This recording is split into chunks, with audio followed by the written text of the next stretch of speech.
അടി കൊണ്ടിട്ടും ക്ഷീണിച്ച് അവശനായിട്ടും വേദന കൊണ്ട് കരഞ്ഞിട്ടും അത് സ്വയം പറഞ്ഞില്ല. ഇതെല്ലാം എൻ്റെ കുറ്റം കൊണ്ട് സംഭവിച്ചതാണ്. എല്ലാത്തിനും രാജാവിനെ കുറ്റപ്പെടുത്തുകയാണ് ആ കുതിര ചെയ്തത്.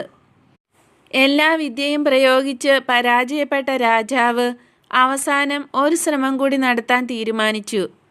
ഇതുവരെ ഞാൻ ആളയച്ചതേ ഉള്ളൂ.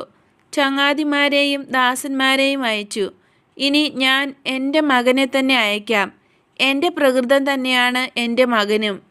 ഞാൻ കാണിച്ചതിൽ കൂടുതൽ സ്നേഹവും വാത്സല്യവും കാരുണ്യവും അവൻ കാണിക്കും.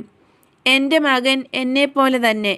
സ്നേഹത്തിൻ്റെ കാര്യത്തിൽ കുറെ കൂടി ഭേദമാണ്, അതുകൊണ്ട് കൂടുതൽ കാരുണ്യവാനുമാണ് എന്ന് പറഞ്ഞ് രാജാവ് മകനെ അയച്ചു. ഇതാണ് ഉപമ. രാജാവ് തൻ്റെ കുതിരയെ സ്നേഹിച്ചിരുന്നുവോ? നിങ്ങൾ തന്നെ പറയൂ.